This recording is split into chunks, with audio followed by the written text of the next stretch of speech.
un jour, il pourrait avoir un cancer.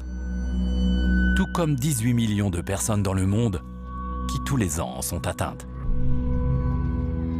S'il existait un moyen de dépister et de traiter le cancer à temps, la vie serait plus facile pour beaucoup, et plus sûre aussi. Alors que j'étais encore très jeune médecin, une expérience m'a profondément bouleversée. L'un de mes patients est mort en quelques mois d'un cancer du pancréas et je ne pouvais rien faire. J'ai failli abandonner la médecine et puis je me suis dit non, je veux lutter pour venir à bout du cancer. Et cette lutte est devenue la mission de ma vie.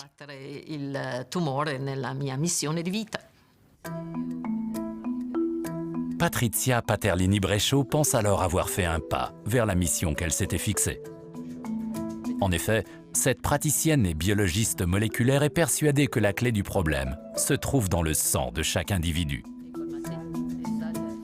Car bien des années avant que le cancer ne se propage manifestement dans l'organisme, on y trouve déjà des cellules tumorales isolées, dites cellules tumorales circulantes. Et quand la tumeur grossit, le cancer continue d'envoyer ces cellules dans le système sanguin. Elles peuvent alors générer des métastases dans d'autres organes. Il serait donc décisif de détecter ce danger latent dans le sang. On aurait alors une chance de dépister le cancer invasif de façon précoce et d'éviter la formation de métastases. Par contre, trouver ces graines de cancer extrêmement rares dans le sang pose un problème aux chercheurs. Comment faire? Patrizia Paterlini-Bresciot a une idée. Les cellules tumorales circulantes sont assez grosses, plus grosses que la plupart des autres cellules circulant dans le sang. Il suffirait donc de les trier en filtrant le sang comme avec une passoire. Mais c'est justement cela qui au début semblait impossible.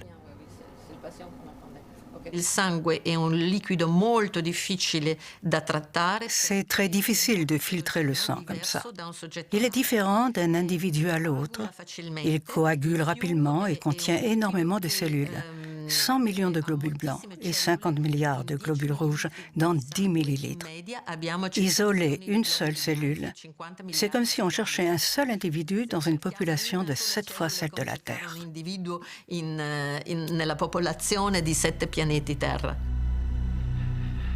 Mais Patrizia Paterlini-Bresciot croit que c'est possible. Elle procède à 700 expériences avec son équipe. Il dilue le sang et y ajoute des substances pour éviter la coagulation.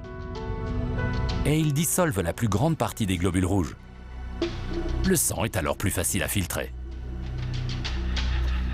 Ils finissent par utiliser un filtre transparent extrêmement fin, dont les pores, ne mesurant que quelques millièmes de millimètre, sert de passoire.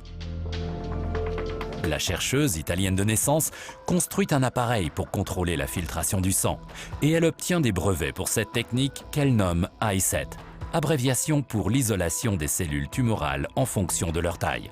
La filtration partiellement sous vide, par laquelle le sang est aspiré au travers du filtre, la quantité de sang, le nombre de pores du filtre, tout dans cette technique doit être coordonné avec la plus grande exactitude. Mais comment savoir sous quelles conditions la technique fonctionne ? La première chose à faire pour nous, c'était évident, il fallait développer un test qui mette à l'épreuve l'efficacité de notre méthode. Pour cela, l'équipe de recherche marque les cellules tumorales d'un colorant fluorescent. Et ils mettent une seule de ces cellules tumorales dans 10 millilitres de sang.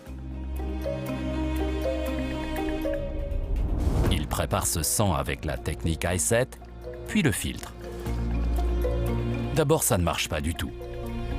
Mais finalement, le test I7 détecte en effet l'unique cellule tumorale fluorescente. On avait essayé tellement de méthodes sans trouver la cellule.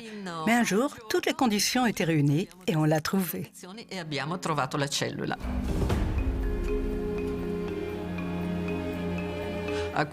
Et là, champagne. On a pris une photo qui a été reprise dans la première publication sur le test I7. Le grand objectif de Patrizia Paterlini-Bresciot est que chaque personne puisse à l'avenir recourir au test I7. qu'il devienne un test de routine chez son médecin traitant. Une simple prise de sang et quelques jours plus tard, savoir si tout est en ordre. Ou s'il faut commencer un traitement avant qu'il ne soit trop tard. Lorsque les cellules tumorales circulantes sont isolées, on peut définir quelle sorte de cancer se trouve dans l'organisme. Et bientôt, on saura aussi quel organe en est atteint. Avec son entreprise Rare Cells Diagnostics et ses brevets, Patrizia Paterlini-Brescio peut trouver des investisseurs, partenaires et sponsors pour développer encore la technique et effectuer d'autres études cliniques. La lutte de la scientifique continue. Je crois que finalement, j'ai eu raison de me tourner vers la recherche. Comme ça, je peux aider beaucoup de personnes à la fois. Je peux améliorer leur vie et la prolonger. Si j'étais resté médecin, je n'aurais pu aider qu'une seule personne après l'autre, pas toutes.